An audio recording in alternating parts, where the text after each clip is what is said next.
Good morning, everybody. Good morning. Welcome to the Art of Deceiving, How Deception Technology Enhances Cybersecurity.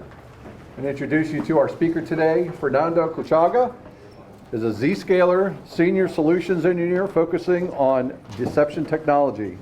He has over 30 years experience in the information technology space with a focus on cybersecurity for the last 15 years and the last 6 specializing in the deception space to help companies detect and respond to reduce dwell time of adversaries. Introduce you to Fernando Cruchaga. Thank you, everybody. Thanks for attending. Thank you. Thank you. So, one question, does everybody know what deception is? By the way, I really want this to be interactive, so we actually have some gifts here. So if you interact... Everybody who answers the question gets a gift. So... No. What's the gift? Does it matter? Well, it's up to him, so... I'll answer that question. It's what he has in his hand. We actually have 2 gifts. One's a mystery box. One's a pair of socks. So... Are you going to throw it at us or give it to us? Well, it's up to him. He's got the gifts, I don't. But deception is basically a fancy term for honeypot technology. Honeypot technology has been around forever and a day. We just try to modernize it and make it into a SaaS solution, so to eliminate any kind of hardware necessities and such, but we want to try to reduce that dwell time in your networks. Now, one thing I want to cover first is where honeypot or deception technology falls in the ecosystem of Zscaler. Zscaler being one of the very first true zero trust companies out there.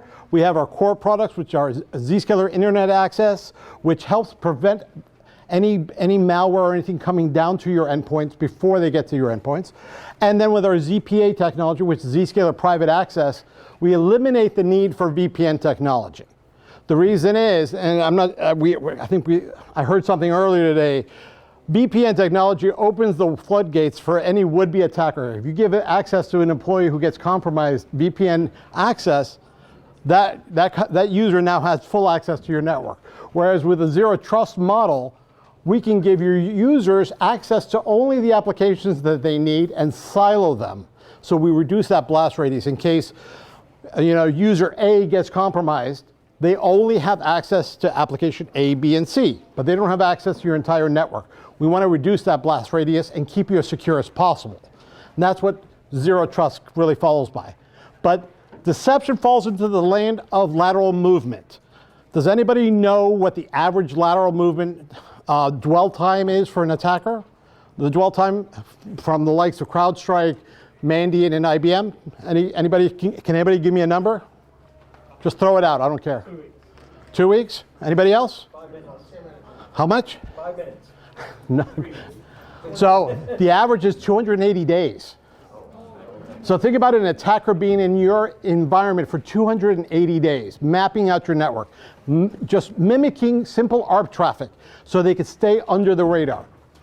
Even the likes of, say, EDRs out there or firewalls or anything, they're mimicking the everyday traffic, so they're running through your network without being noticed because it's such a low-level scan or low-level lateral movement. With deception, we're able to place honeypot decoys that look just like your infrastructure. Windows 2019 servers, Linux servers, Cisco routers, printers, you name it, SCADA devices. If you have automation and stuff like that, we could put these decoys that look exactly like what you would run in your environment to look for it, to detect that lateral movement. Because anybody touching deception, there's no valid reason for it because nobody should know about it. Internally or externally, nobody should know about it. So what Zscaler does is a little bit differently. Not only can we put honeypot decoys in your VLANs today, but we can also put them on your perimeter. And everybody has a question, perimeter decoys, perimeter honeypot solutions, very dangerous because it's very noisy. The way we do it is very clean. Our external perimeter decoys don't answer to ping or port sweep, so we don't have to worry about the Shodins of the world or anything like that. Teenage kids wanting to become part of Anonymous because they think it's cool.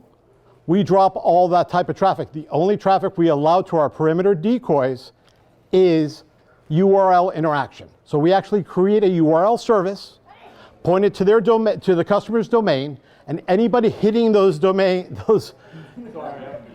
we're having a disco, it's all good.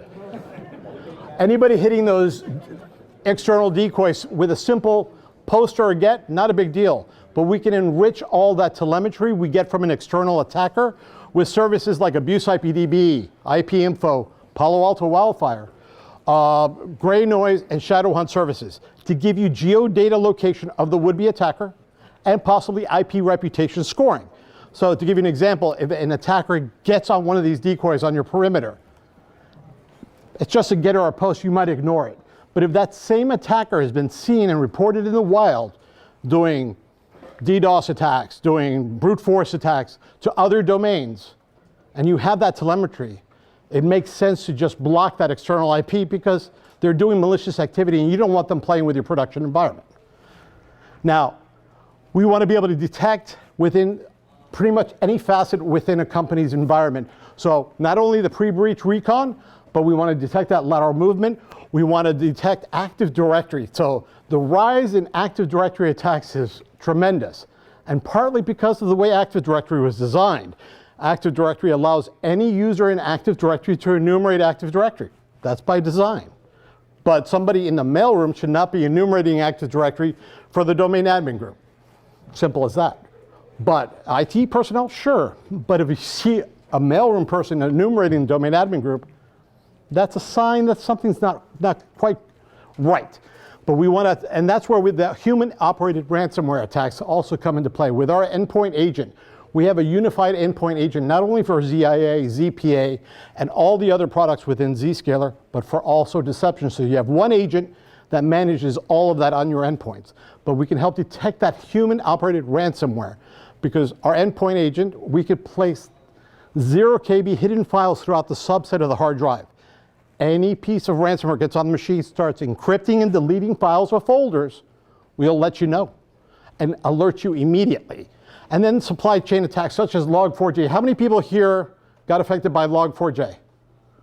Right? Within 2 hours of Log4j CVE announced, we had a Log4j decoy already set up and implemented within hours of that decoy being put out there. I had my customers already detecting Log4j attacks on their perimeter that same day.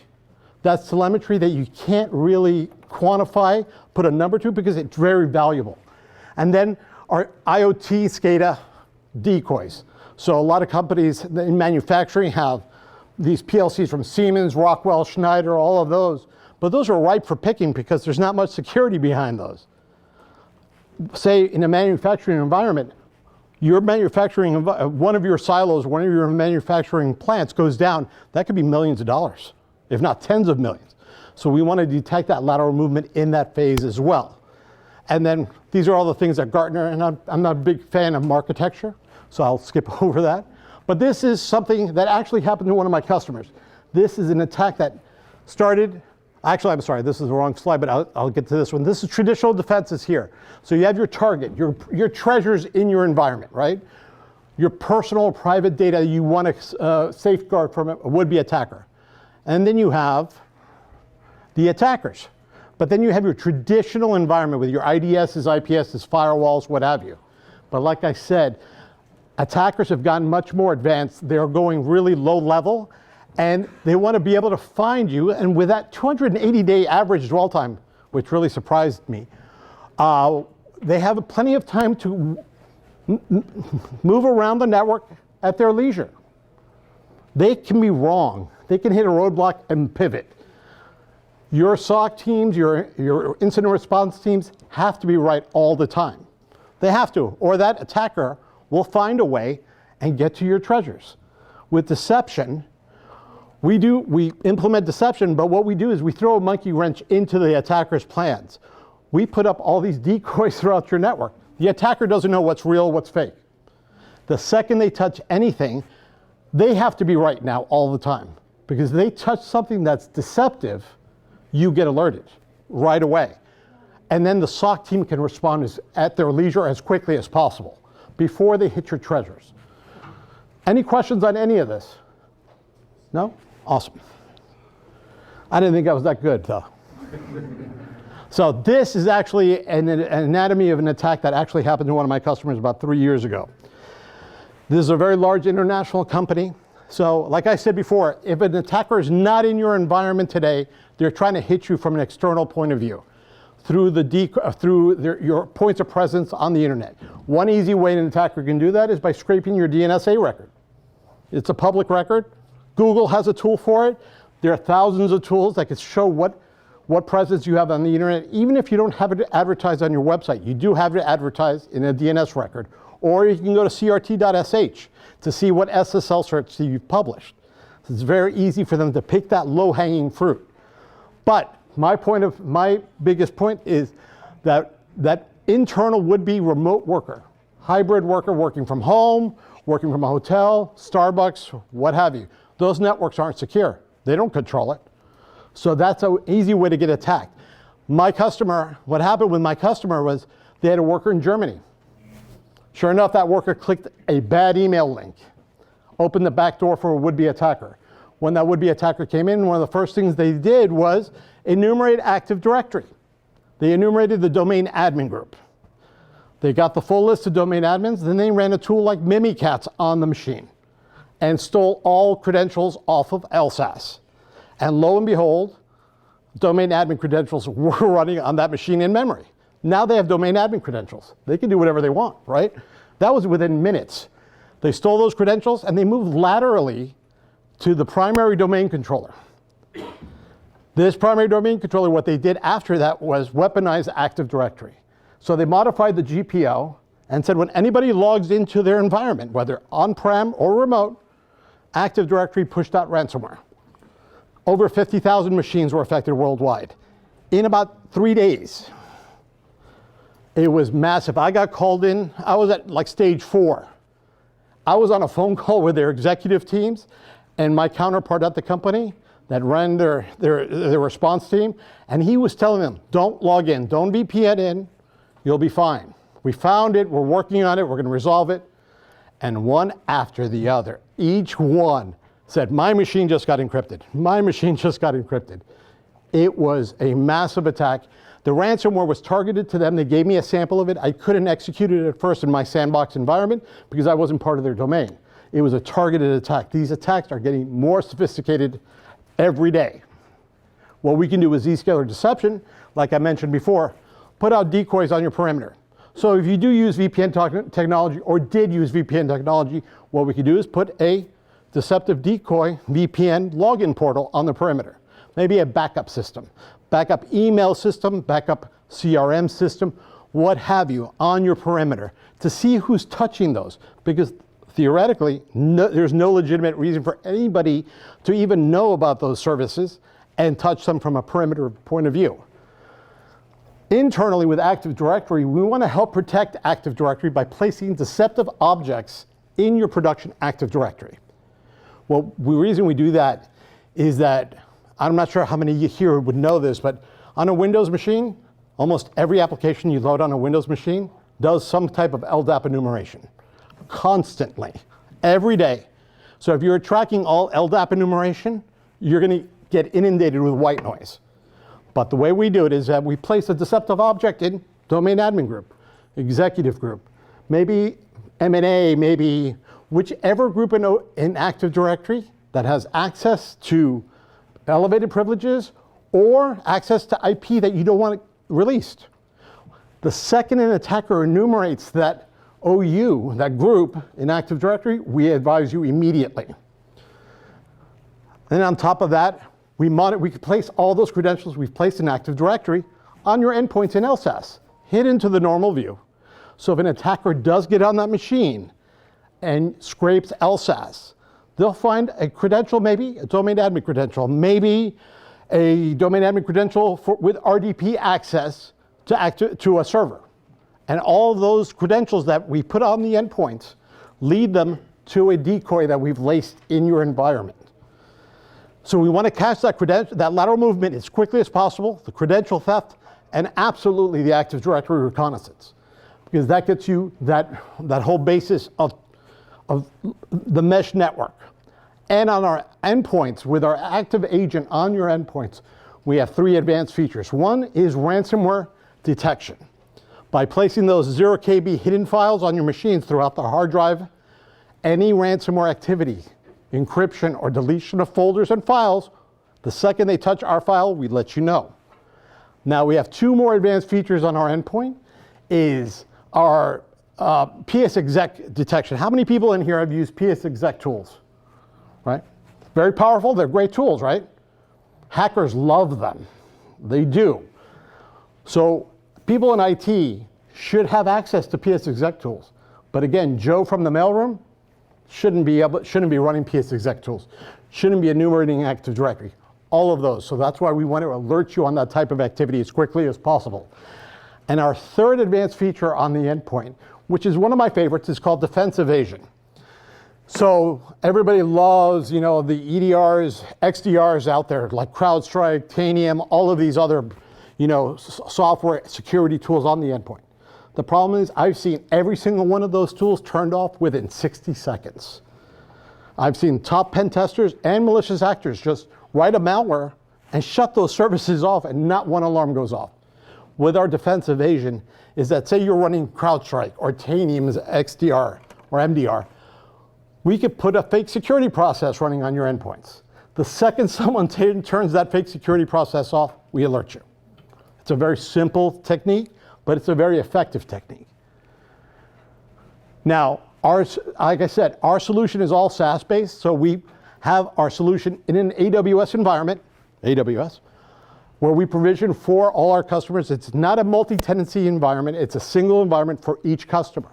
And from there, we want to help protect your network, endpoints, cloud environments such as AWS, Active Directory. Now, some of the things that makes us a little different from most deception vendors also is the way we rate our events. We don't give you a low, medium, or high, because most people, when it comes to deception, you start looking at low, you get inundated by a lot of ARP traffic, and you ignore it. It's almost like that car alarm analogy. I'm not sure if how many people here remember when car alarms first came out, everybody turned when they heard a car alarm. Attention was, but now a car alarm goes off, do you even look? No, right, see? So all those low events have a problem. So what we do is we give a full risk score for each individual attacker. So depending on what they touch when it comes to deception, so for each act, every touch to anything deceptive related, each act gets its own score. And then we total that score up to give that one attacker, either by machine name or IP address or logged on user, a total risk score. That we track up to a year in our database. So if that's a low and slow attacker, their score keeps going up. And we can write a rule set to say, well, your level of threshold, your level of comfort is 500 or below. Anything 500 and above, well, let's create a rule set, say, let's tell the EDR, quarantine that machine. Or we could say, let's start an investigation, depending on the score and the actual individual attacks. To give you an example, if we see a high score and curb roasting is in there. Someone's doing curb roast attacks. To me, there's no valid reason for a curb roast attack. So if I saw a curb roast attack, I want to quarantine that machine. But that's me. But if you want more information, you can let it ride and collect more data. But then we also rely on an open REST API. By doing an open REST API, we can connect to your firewalls, your EDRs, your SOAR, your SIEM platforms, your NAC solutions, to be able to integrate with all your security tools to give you a full mesh protection. Deception is not a point product, in my opinion. It needs to be integrated with everything that you have in your environment to give you full security. Now, the architecture is pretty simple. We have our cloud environment where we house all the VMs, by the way, for any decoy, whether it be Windows decoy, Linux decoy, Cisco router decoy.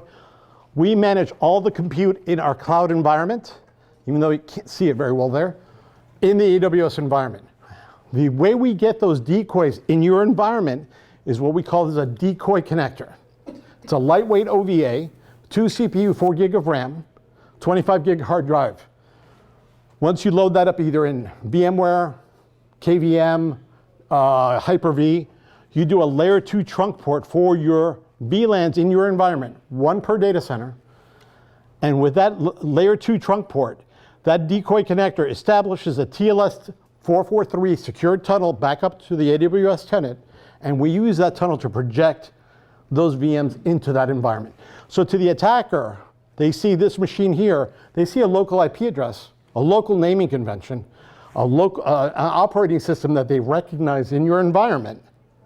The second they initiate communication with that decoy, all that path, that whole communication stream gets redirected through the decoy connector back into the cloud where the VM is actually residing. So the attack is actually happening in our cloud, not in your data center anymore. We've removed it out of your data center. The only other part, yes, ma'am. Suppose we're red teaming and we are doing the test. Suppose the company that we're red teaming and we're doing the test, how do we tell the decoy from our real assets? Well, so if you're doing a red team, I don't want to tell you what are the decoys because I want to catch you, right? But I'm the red team and I'm doing it for my company. How do I know I'm testing the right thing? Because now I'm decoyed, so I'm not wasting my time. But I'm not in my environment, so I'm trying to figure out how do I know I'm doing my testing. Well, see, that's the thing. That's the key part about being deception. And we work more inside of the blue teams than the red teams, right? The red teams is your white hat hackers in your environment, right? You're testing your own security process. If we told you, oh, these are all decoys and you avoid them, kind of not a proper red team test. Yes, sir? Just to add on to that, like I run Open Canary on a Pi in my own network. Yep. Is there a way that it can detect that it's a honeypot? So here's one thing that might help with that. So honeypot can be fingerprinted in most cases very easily. The reason being, Things Canary or Open Canary, like you said, other vendors out there rely on what's called multiplexing, right? So they have one Windows VM and they could put out 200 or 300 decoys off of that one Windows VM. Problem with that is you get on that machine, on one of those decoys, and you enumerate the network interface cards, you do a simple IP config/all, you see every single one. How many servers do you know have 200 or 300 NIC cards? Doesn't look realistic, so it's very easily identifiable. Our decoys are a 1-for-1 VM to decoy. So if they got on that decoy, they'll see a Windows 2019 server. Like if they get on that decoy, I'm going to get a notice right away. Yep, absolutely. There's no way in the network just to see do some kind of signature before they even go to. Correct. Absolutely. The only other part of the deception technology for us is the endpoint agent. So one thing I want to roll back. Most other deception vendors either have a virtual option or an appliance. The appliance, you have to rack and stack, you have to maintain, you have to do all the maintenance on it. Their virtual option, not a bad idea, but you need to have a virtual host that can maintain the whole deception platform, but then for every VM or every decoy you want, you need to upload a VM. So the resources on that virtual host can grow exponentially because, say, if you want 2 VMs, not a big deal. But if you want 100 VMs in there, you need to have a virtual host that can handle all the CPU, memory, and all that for that platform. We manage all that in our cloud. You don't have to worry about that. All maintenance, by the way, we do. Since it's a SaaS application, we handle all maintenance. You don't have to do any updates to anything when it comes to our platform. So we cut a lot of that unnecessary maintenance, let's just say, or time. Any other questions? Yes, sir. Do you sync your maintenance with your client's maintenance? Yeah, we can. Absolutely. We can go with your change windows and all that. So here's the decoy connector, the prereqs. It's like I said, it's 2 CPU, 4 gig RAM, 25 gig hard drive space. Very simple. It has 2 network interfaces in that OVA. One is the management interface, and the other one is a promiscuous mode interface that you could do a layer 2 trunk port to. Okay? And this is a brand new feature within, it's an add-on to Deception. So this was announced at our Zenith Live conference a few months ago. This is what we call ITDR. This product here will give you identity posture for Active Directory. What I mean by that is that, I don't know everybody's AD environment, but every AD environment I've been involved with in the last 30 years, or maybe 20 years, is a mess. Everybody's AD is a mess because it's easily forgotten. Most AD people are not security focused. They want to give access, right? It's not their function.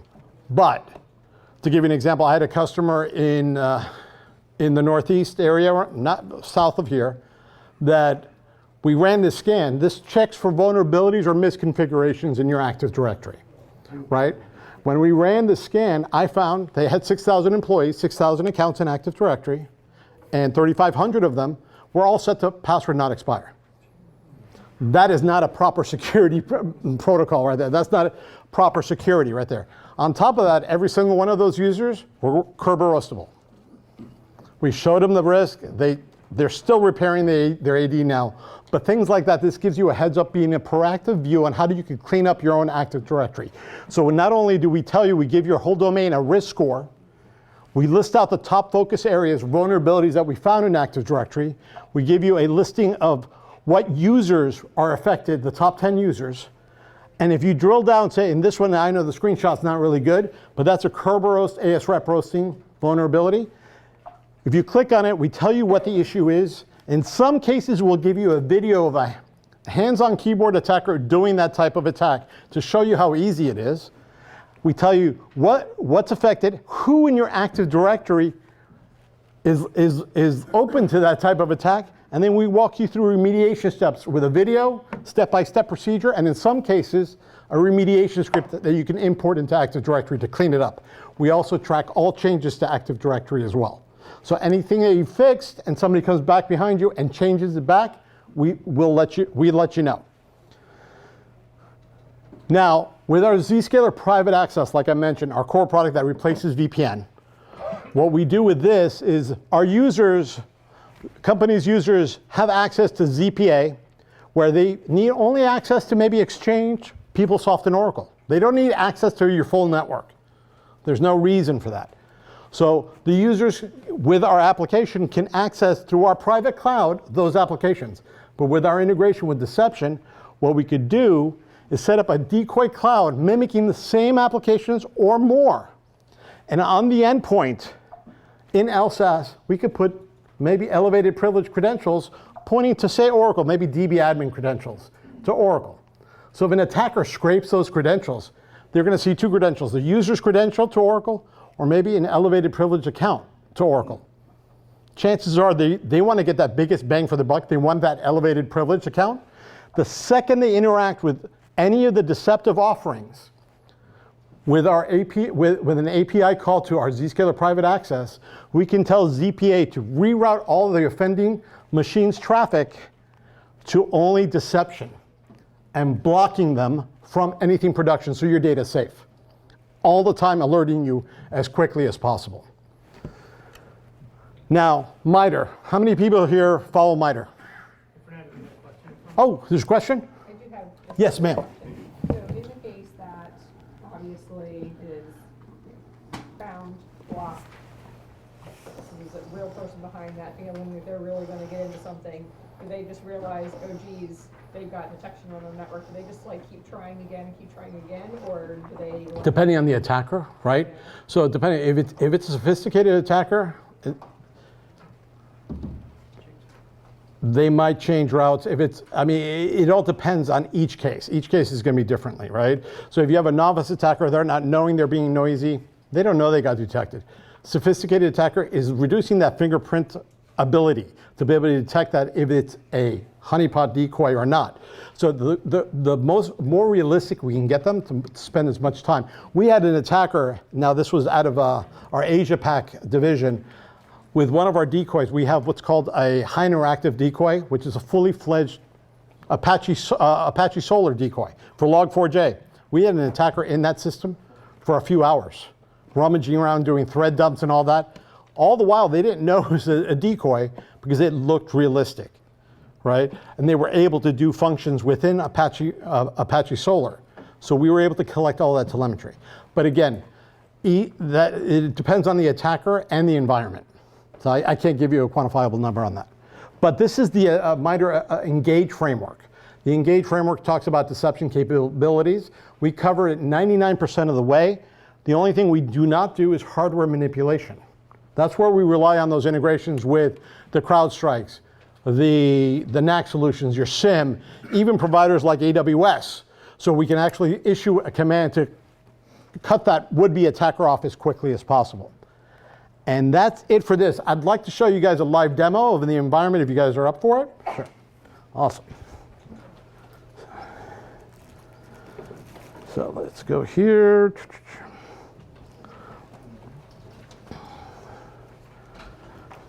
Can you guys, let me try to increase the size of the screen here real quick. So this is my environment right now. As you can see, one thing I want to point out, most deception vendors, by the way, either the hardware solution or their VM solution, when they do that layer 2 trunk port, they're monitoring, they have access to all your VLANs, all your ARP traffic and all those VLANs. That's what produces a lot of the white noise for deception, is all that ARP traffic. We only detect, and I'm going to expand this a little bit over here. I'm going to open this up. So if you can see here, all these blue icons are my decoys in my environment. All these red, really old Atari Space Invader looking icons over here are the attackers within my environment. But one thing you won't see is production environment, regular everyday production environment. We don't monitor your ARP traffic. You have other tools that do that better than we do. We only detect any interaction with our deception technology. The reason we do that, there is no valid reason for anybody to hit deception. So if anybody's hitting deception, we want to let you know. If they're hitting server XYZ, that's part of their job function. I'm not going to let you know that because it's not deception. We want to try to keep it as clean and bring that event level down as much as possible and give you high fidelity events to be able to react. But as you can see here, if I come over here, let me find. So this is one of my data centers. It's called my SkyTap data center over here. Oh, let me click on it again. Any chance you can lower the lights or turn the lights on? Can someone lower the lights a little? There we go. That's better, right? Now we can actually see, right? So here, as you can see, in the last 2 weeks, I've detected possible Kerberos detection, attacks, possible NTLM logon failure, which, by the way, I did like that Microsoft is going to be getting rid of that. WinRM, all of these attacks. And when I mentioned before we don't give a low, medium, or high risk score, it's because we give you a total risk score for the would-be attackers. So one thing I want to point out here, so we've got a couple of IPs that are the same. The bottom two and the top one, same IP addresses. But if you notice, we could tell who's the logged on user, the system of the machine, maybe a share, or the system of the machine. So we want to tell you where that attack is coming from. If it's a logged on, hands-on keyboard attacker, great. If it's somebody that took over the machine and running a system, we want to let you know this as well. And with that risk score, we can help you prioritize response, right? With that said, we want to be able to tell you, you know, a level 25, that was just maybe a file share access. Okay, we're going to monitor it. It's not a big deal. But the user Loki, so if I click on Loki here, I didn't make up these names, by the way, usernames. So actually, let me get to Loki, because Loki had a little bit better. So as you can see, Loki did all these attacks. Well, if I were connected to, if I wanted to do a response on one of these attackers, I can come over here and go, either manually go, well, with CrowdStrike or Carbon Black or any one of these features that I'm already connected to, let's quarantine that machine immediately. Or I could build a rule set up in my orchestration platform to say, well, if I saw an endpoint agent trying to do a privileged attack with admin,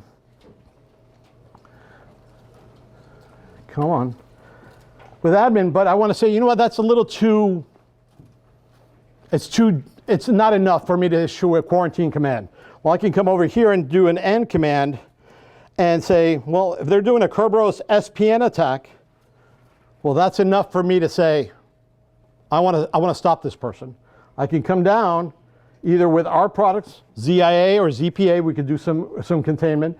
But if you had Defender, Carbon Black, or CrowdStrike, we could issue a command to block that or contain that would-be attacker. With CrowdStrike, we've elevated the game a little with CrowdStrike, that if we saw an IOC hash, or if we saw IOC process tree or IOA process trees, we could actually send that to CrowdStrike immediately for analysis. If CrowdStrike deems it a malicious, it passes that on to every managed device you had.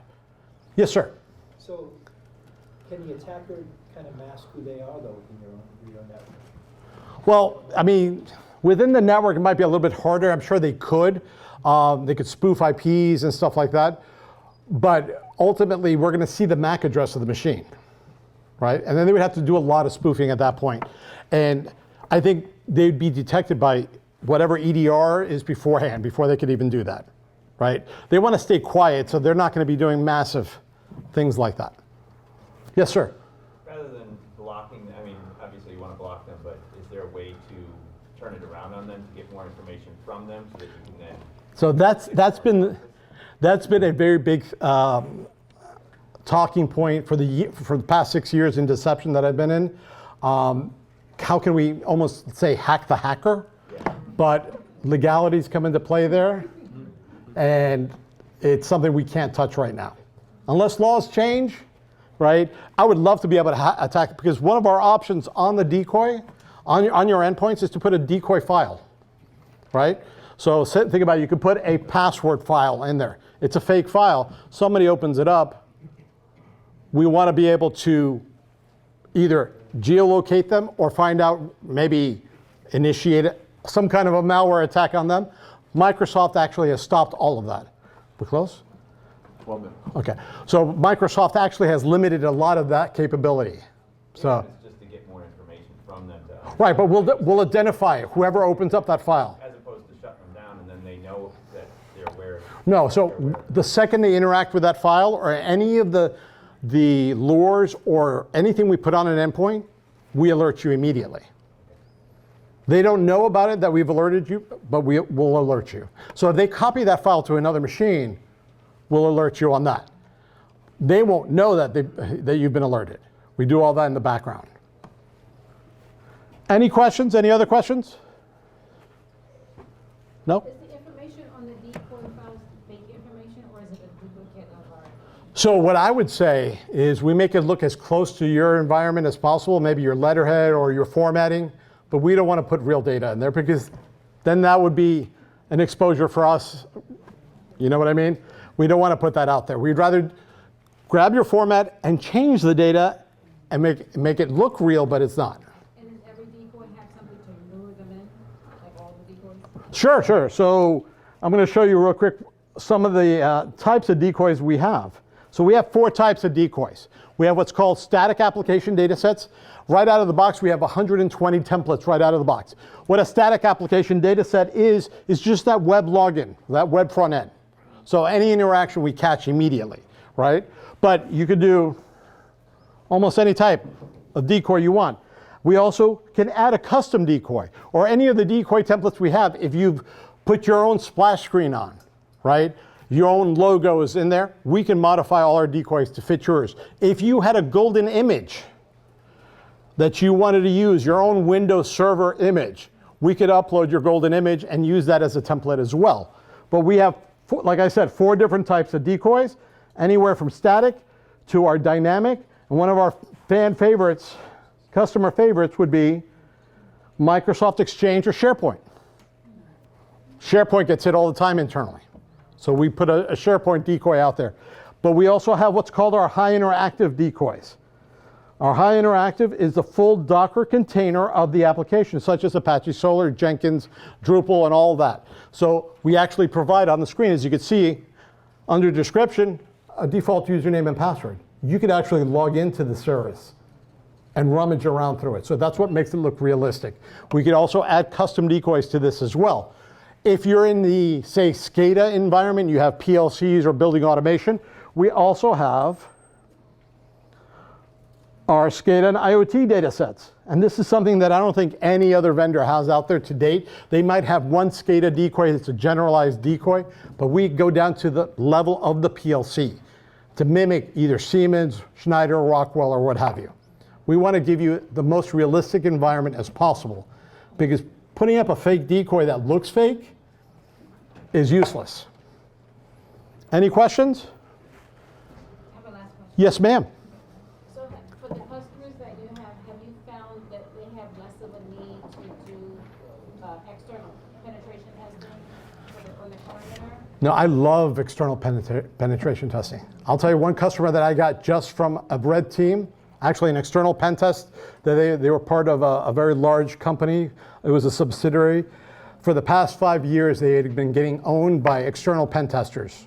Every time they had to do it once a year, and they got owned. I mean, their CISO gave me the last 5 years' reports, and it was just, I was like, oh my God, I don't know how you how you kept your job, right? A month and a half before their next pen test, we set up our deception externally and internally. Within about 2 minutes, we caught them externally doing probes. And then when they gave them company laptops to do that internal red team assessment, they had CrowdStrike. So what we did was initiated the CrowdStrike quarantine as soon as we saw certain types of attacks, and they got locked out within 3 minutes. They were asking the CISO, can you please unlock our accounts? The CISO, not the best idea in my opinion, said, no, we caught you, you're done, you're out. But a real pen test, and you know this, a red team test is to show vulnerabilities, and that's the job. So what I suggested for them to do, just let them go, and then when they give you your report, you can compare it to my report and say, you know, I'm not sure if you guys have ever heard of Black Hills Information Security? So their big guy, John, one of my calling cards is that he cursed me out on a call one day because I caught him within 5 minutes of the attack, right? And he said a few expletives, and I just said, thank you, right? Because that's my job, is to catch that type of activity, and I did it, right? But these pen testers and malicious actors are getting better every day, right? That's who, by the way, I saw them turn off every EDR. His team was able to turn off every EDR within 60 seconds. It was quite amazing. But any other questions? Because I know we're coming up to time. No? You guys, people that ask questions, you want to come down and grab something? But I want to thank you guys for taking your time and having me here. And it's a great conference, so thank you very much.